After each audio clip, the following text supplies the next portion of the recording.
Hello, and welcome to my channel. This is Elise here of Plan with Elise, and today we are talking about budgeting. It's been a really long time since we have talked about budgeting on my channel, and we are going to talk about it today.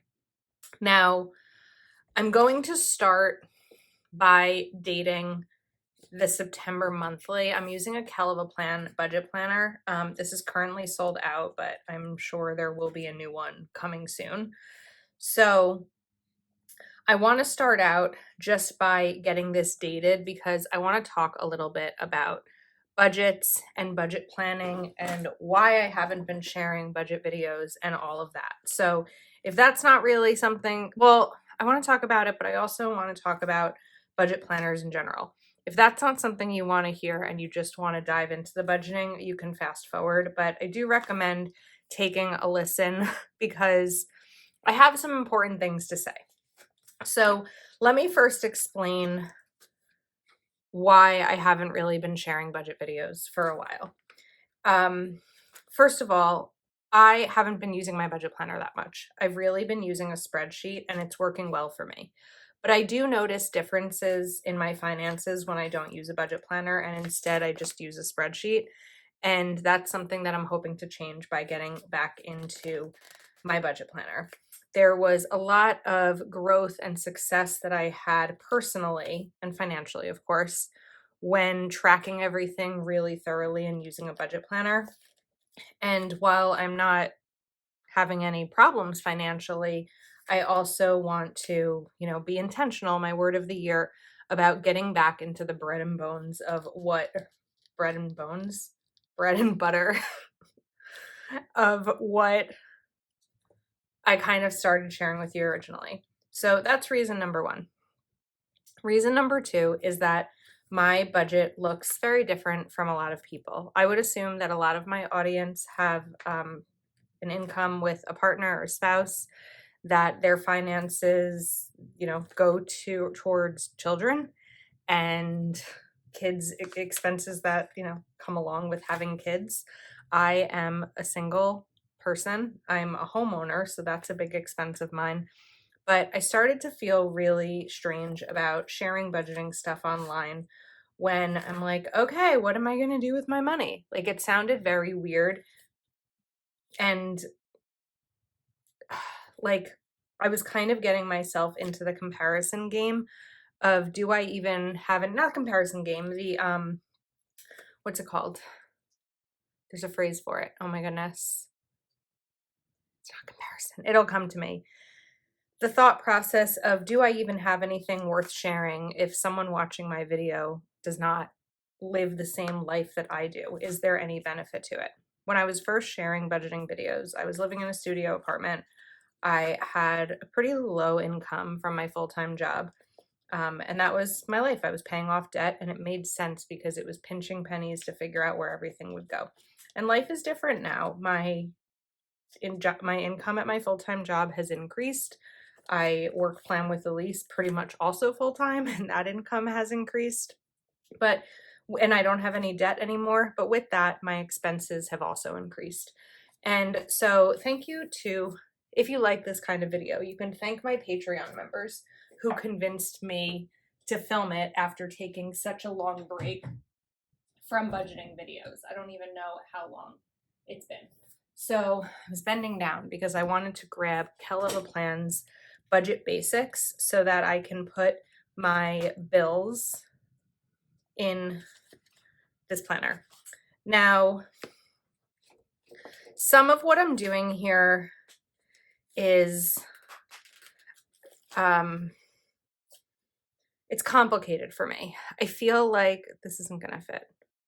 Why isn't this going to fit? Because I did this too big, if that's the case, right? Well, it's okay. We can stack them. I mean, I'm putting down bill due stickers for my mortgage and my HOA, but I already paid those for September, so it's really okay. Okay, let me get my words together. All right, sorry. It can be hard to talk about a topic as personal as budgeting, and also hard to come on here and try and really be vulnerable and authentic with you about the reasons that I haven't been filming budget videos. So I give you a couple of reasons. Um, I also have another reason, and this is definitely a super vulnerable one, but wait, let me figure out where the next bill due dates go. Hold on. We need 13th and 15th. So, as someone who has two sources of income, I don't use all of my earnings each month. Like, I use all of my earnings at my full-time job, but I don't use every dollar that I earn from Plan with Elise towards my monthly budget. I pay myself a portion of what I earn from Plan with Elise. A lot of it goes to taxes because whether I earn from YouTube or affiliate income or anything like that, no taxes are taken out. I have to pay those quarterly, and it's a pretty high quarterly bill as a result, but I do put that money aside for taxes. So because I'm not budgeting all of the money that I'm earning or every dollar that I'm earning, I'm not going to make all the money that I'm earning. Like I have buckets of money. Because I'm not budgeting with all the money that I'm earning, my monthly budget is pretty flexible. Because whether I choose, just for simple math, whether I say this month I'm going to pay myself $100 from Plan with Elise for September, but then something changes in my finances a little bit that I end up needing an extra $50. It's no big deal to give myself an extra $50 from Plan with Elise. I'm probably only including in my budget maybe like 10% to 15% of what I'm earning from Plan with Elise.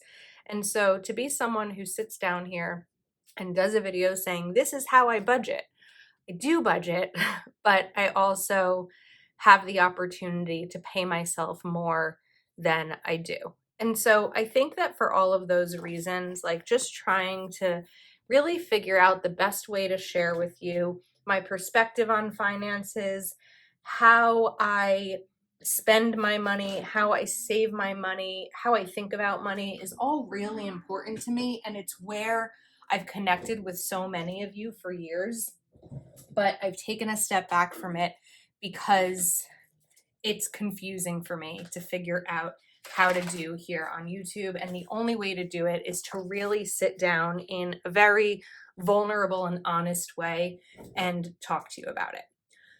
So that said, I have a couple of printables. These are in my Etsy shop that I printed out because I thought that it would be helpful for me to kind of get some things on paper and see if that would make sense. So I'm going to write September here. Oh, now when I was saying originally in the video, I'm going to talk about budget planning. The first key with budget planning is figuring out, what do you need a budget planner for? Do you want a budget planner to make sure your bills are paid? Do you want a budget planner to track your income? Do you want a budget planner to track your spending and evaluate your spending? Do you want a budget planner to map out your expenses and your savings goals? Really knowing what you need a budget planner for is definitely going to dictate the type of budget planner you purchase, the way you use it, and any add-ons you have, like printables or extra pages that you make in your planner. So that's something that's really, really important with budget planning. So this is the monthly budget sheet. I'm not going to fill out the income here. That's something that I have set aside separately, but I am going to add in my bills. So fixed expenses and bills are expenses that don't change each month. So the first up, we are going to add my mortgage. And don't come at me. I live in New Jersey. It's really expensive here. $33.61.95. Then I have Guardian, which is my my dental insurance, and that is $21.35.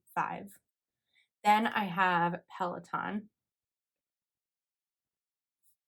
Note that this printable does not have due dates. This is not a bill pay tracker. This is a worksheet, let's say. I have Geico, my car insurance. That is $122. I have my car lease, which is $406. I have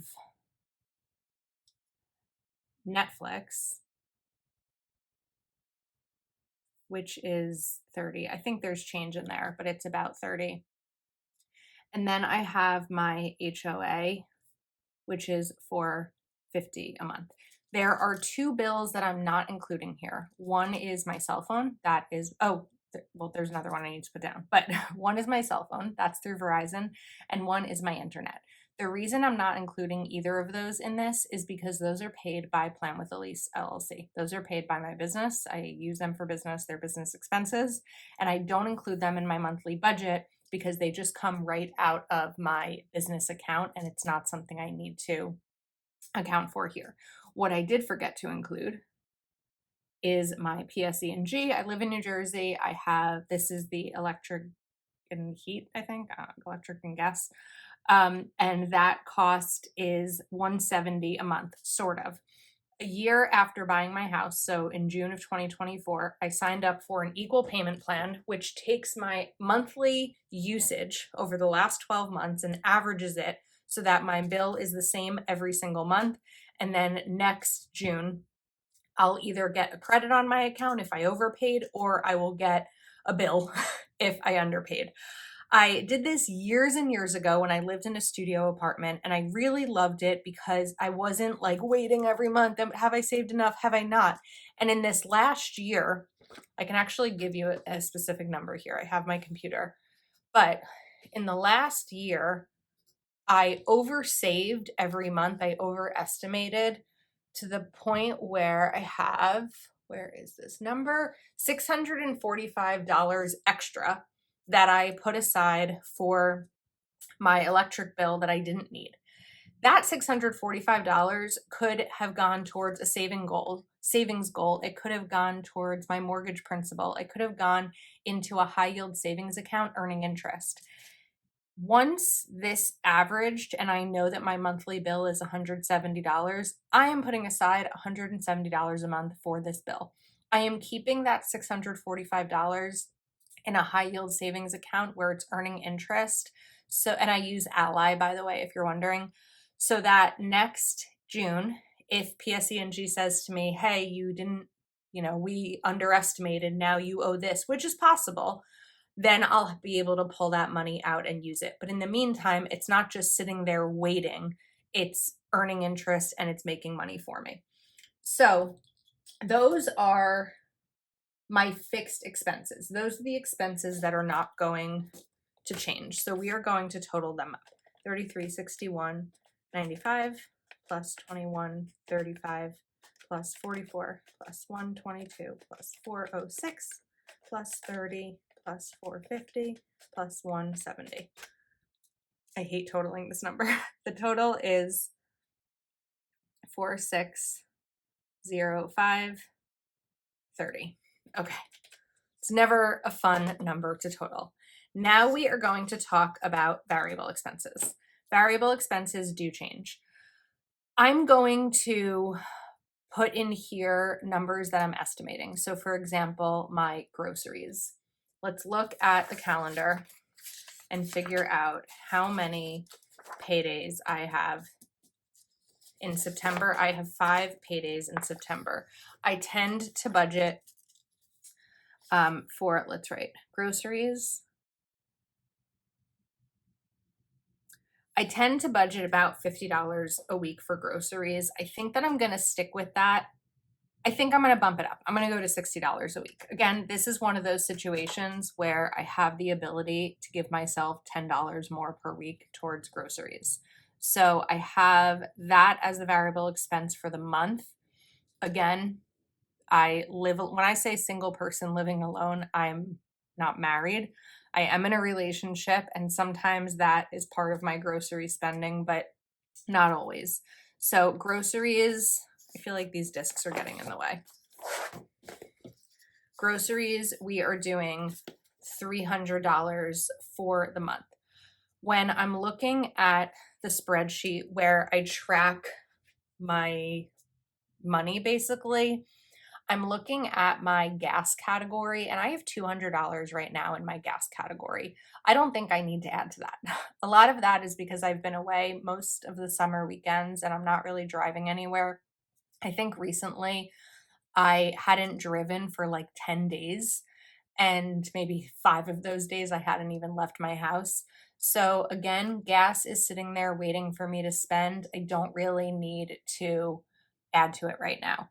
One of the categories that I do want to add to is home, and I'm going to put $200 towards home. This is going to go towards cleaning supplies and anything I need to buy for the house, like light bulbs or stuff like that. I feel like that's definitely money that I need. Another category that I tend to have as a variable expense is medical. I also have money sitting in my bank account towards medical. I have $400, and I think that that's also good for me. I don't really need it. September, there are some gifts that I'll need to purchase for birthdays and babies and all of that. I do have some money sitting in my gift fund, but I'm going to add another $100 in that. Now, if you've watched my old school budget videos, one of the areas that I've always put down is spend. And I am probably unique in that I put it as spend and not a specific category, but I don't spend on the same things every week. There may be a week I go to CVS and I need to buy a card, or I need to buy makeup, or I buy a clothing item or something like that. I felt that over categorizing my spending was really stressing me out and it was making it more complicated. Instead, I would just give myself a general amount of spending money each week, and we're going to match it to the grocery budget. The next thing I want to do is fun.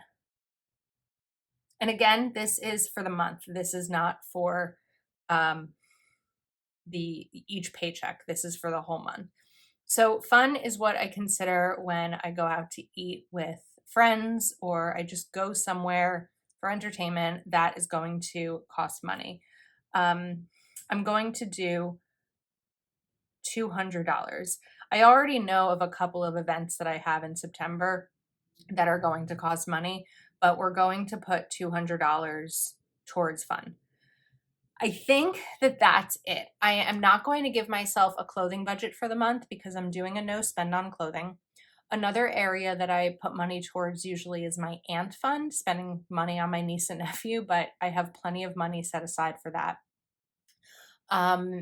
One area that I can put money in, and this is probably more of where my sinking funds tracker will come in, but the holidays. Breaking news, the holidays are a few months away. We have September, October, November, and December. We have less than 4 months until the holidays hit, and it's going to be really helpful to start to save money for that. So typically my holiday budget is $500. This year I'm going to increase it to $750, which would be $187.50 a month. So that's where I'm going to bring in my sinking funds tracker. So I want to write holidays. I also just remembered another variable expense.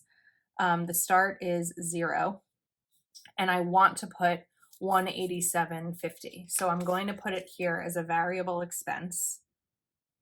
And then once it's added, I can track it here on the sinking funds tracker. The other thing that I forgot to include here is manicure. My manicures cost $50, 60 with tips, so that's $120 a month, and I usually get my eyebrows waxed once per month. That's $15 including tip. So that brings me to $135, which is a pretty high number for manicures, if I'm being honest with you. And then we are also going to put some of my sinking funds here. A sinking fund is something that you save money for that you know is going to cost you money, whether it's something that, like the holidays, you know the exact date in which you're going to need the money, or it's something like car maintenance or home repair that you're not entirely sure when it'll happen, but if you own a home or you have a car, those expenses are going to come up. Right now in my home budget, my starting amount is $20. I don't have much in there. And then the other categories that I was talking about are my aunt fund, my fun fund. My aunt fund has $250. My fun fund has $182. My gift fund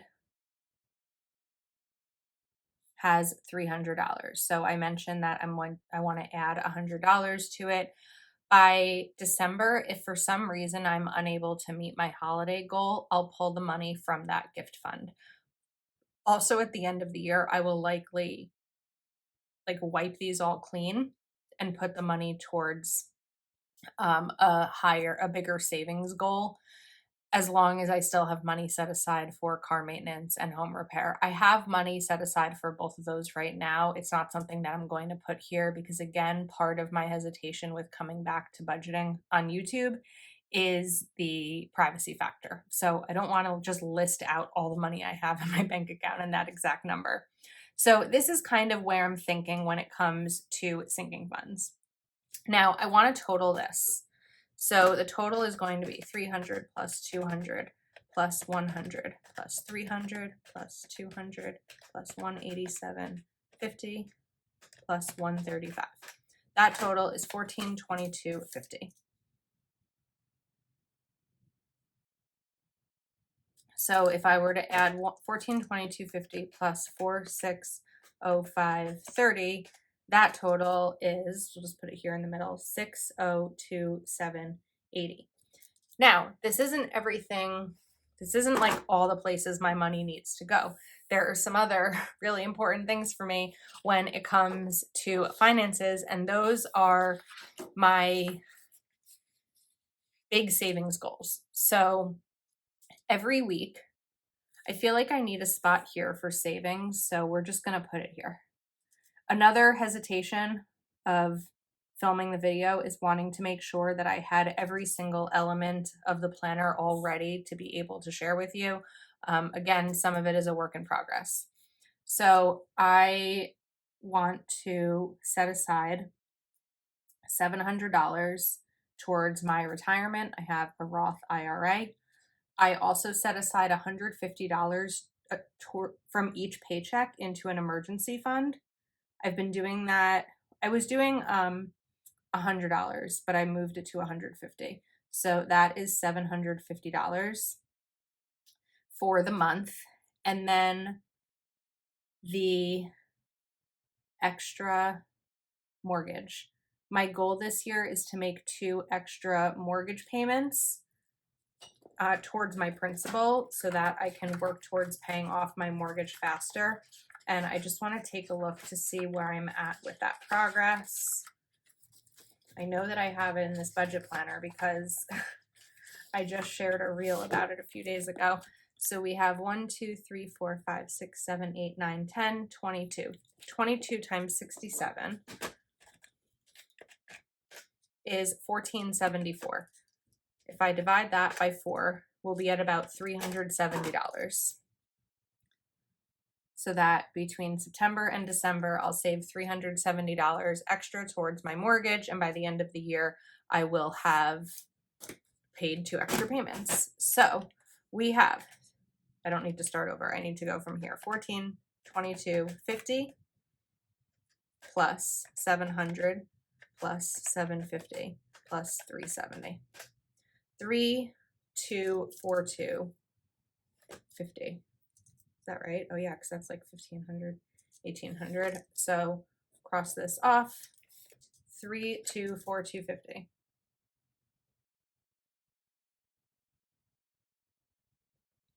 If you remember from old budget videos, I also really struggle with math. And I would make mistakes that I couldn't quite figure out why they were happening. And that was really hard for me on YouTube to be okay with those mistakes. Okay. 7847.80 is my total for the month. Now, one thing I do want to mention, because I just had to do some math off camera because I felt like that was a very, very high number.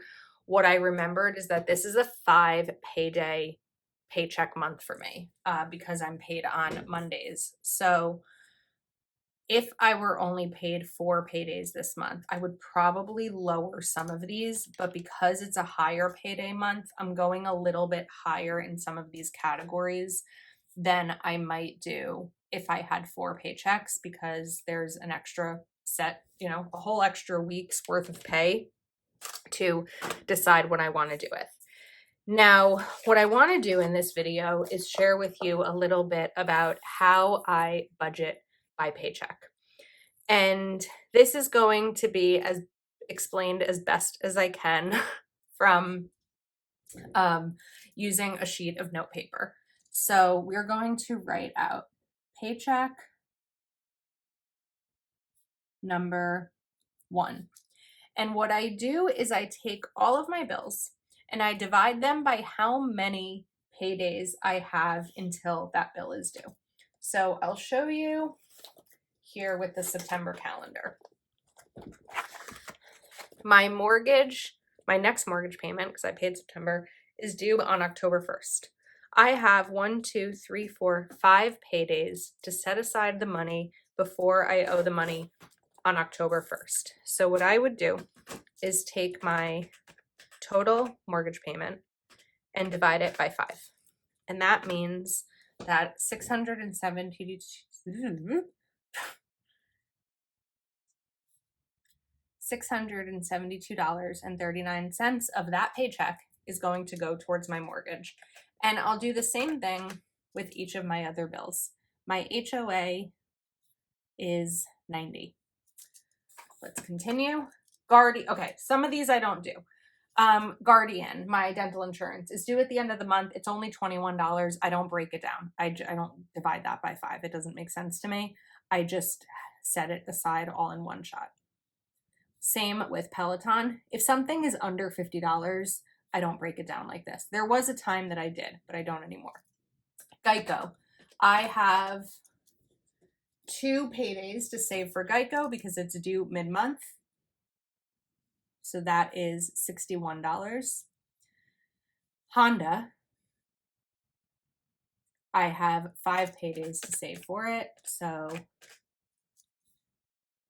$81.20 a week or per paycheck. And then we have Netflix, again, all in one shot. It's under $50. Then PSE&G, which I have 3 weeks. Again, 3 paychecks. Let's say 56. 66. Okay. Now, what else do I need each week? I need groceries each week. And that is, I said $60 a week, right? And then it depends. I say, or we'll put spend here. But then it depends, because do I need a manicure in the first paycheck of September, or can that wait until the second paycheck of September? I actually do need one, so we are going to put that in the first paycheck of September, and that is $67.50 if I divide it into 2. That's the wrong. See? Luckily I caught that, but that would have screwed me up. $60 flat for spend. Manicure would be $67.50. I know there's $2 signs over here. It's fine. Not that deep. Okay. What else do I need to put in here? I don't know that I really need to put anything else into this paycheck number 1. But again, more of this is for example purposes. I'm not doing all of this here on camera. But let's say we have paycheck number 2. This is going to have all the same stuff as this, except I probably don't need to put aside money for a manicure in the second week of the month if I did the first week of the month. Instead, I could take that money, I could put money towards my retirement, I could put money towards the holidays, towards my fun, anything like that. Now, the way that this works is, again, with math. So what we're going to do is 672.39 plus 90 plus 21.35 plus 44 plus 61 plus 81.20 plus 30 plus 56.66 plus 60 plus 60 plus 67.50. That total is 1244.10. If you're doing this, you want to make sure that this total is equal to or less than your paycheck, because then you've earned enough money that week in that week's paycheck to be able to meet all of these goals. If this number is too high, then something has to come out here. Maybe it won't be a manicure. Maybe some of these can be lower. Maybe you move one of these bills somewhere else. If you make more than this paycheck, than this total number, if your paycheck is higher than this number, then you can start to pull from here again. Okay, let's put $50 from gifts into this paycheck. I hope that makes sense. It's a little bit hard to explain. Now, let me talk about how I handle this money. So we are going to talk about two bank accounts here.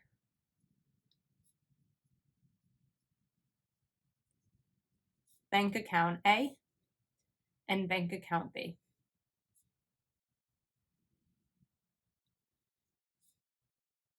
Bank account B is where my paychecks are deposited into. Bank account A is my bill pay bank account. Bill pay.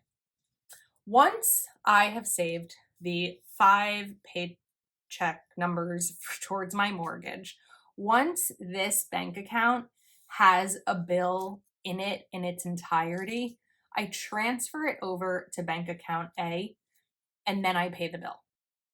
So that money is all sitting in here all the time until it's time to use it or pay a bill. I don't use auto pay for anything besides the internet and phone that I had previously mentioned, because I know that not everyone agrees with this, I like manually moving my money over and paying a bill. I feel like sometimes I don't remember what's coming and going. And so saying, all right, we have $3,361.95 set aside for my mortgage. Let's move it to bank account A and click pay that bill. I don't often forget to pay bills. I have made a couple of mistakes, or one mistake with a credit card recently. I paid a late fee, whatever. Now, let's talk about that as well with credit cards. So, not a lot of this spending, groceries, spend, and manicure. I use a credit card for those.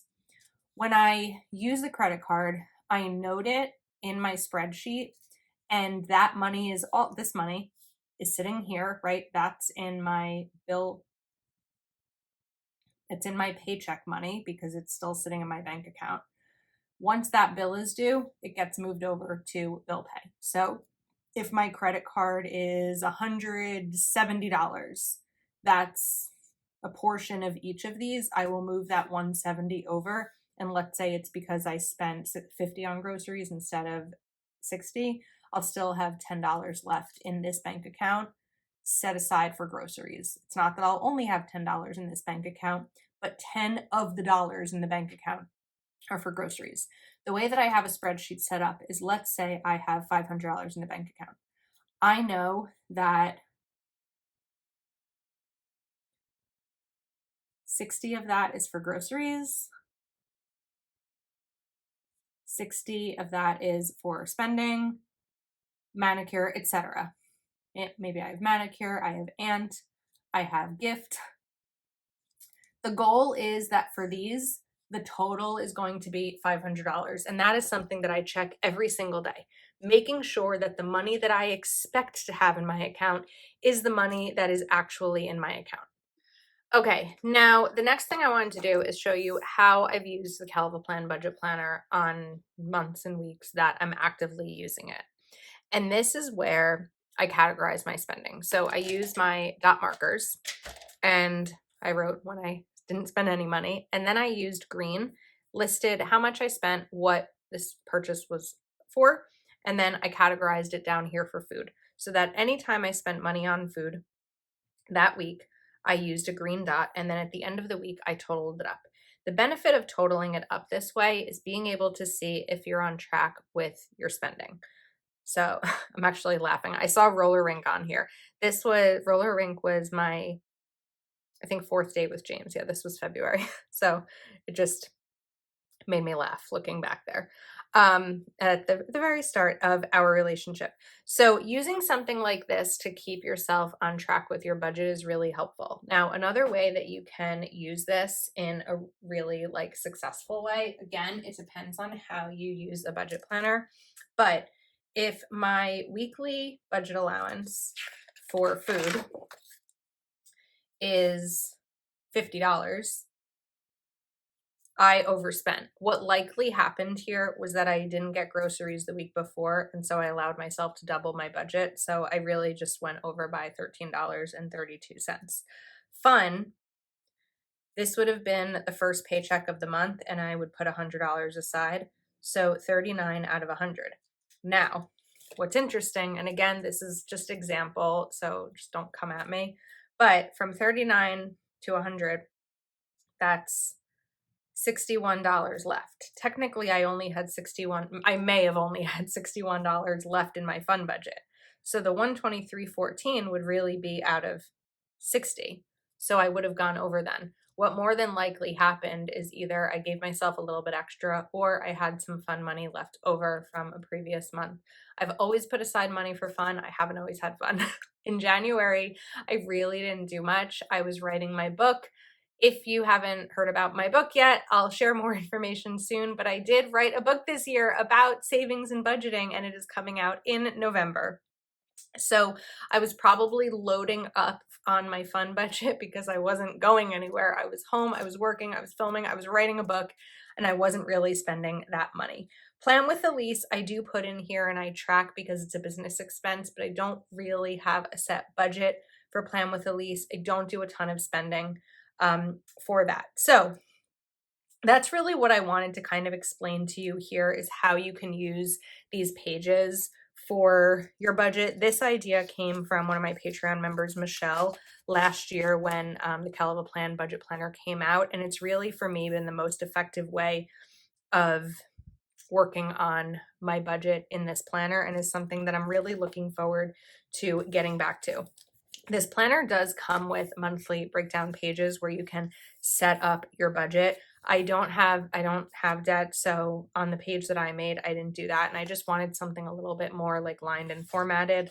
But then we have my bills, and then we just have these blank weeks. So I'll be able, now that we've spent this time sitting and chatting, to go in and use this budget planner. I'm going to keep it on my desk next to me, update it as part of my morning routine every day, and hopefully get myself back into the mindset and position that I want to be in when it comes to my budget.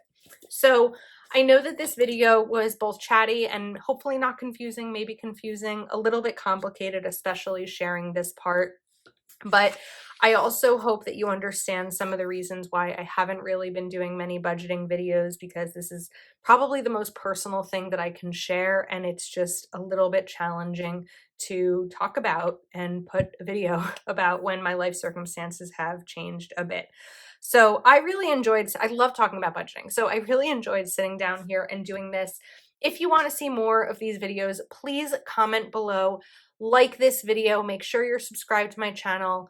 The more engagement that this video gets, the more it'll be shown to other people, and the more views it'll get, which will inspire me to continue doing it. If this video is a total flop, I don't know that I want to sit down and put this amount of, personal stuff out there on the internet if the video is a flop. So that said, I'm going to wrap it up. I hope you enjoyed. Thank you so much for your support. So much of the Plan with Elise part of this could not be done without you. So thank you, thank you, thank you, and I'll see you next time.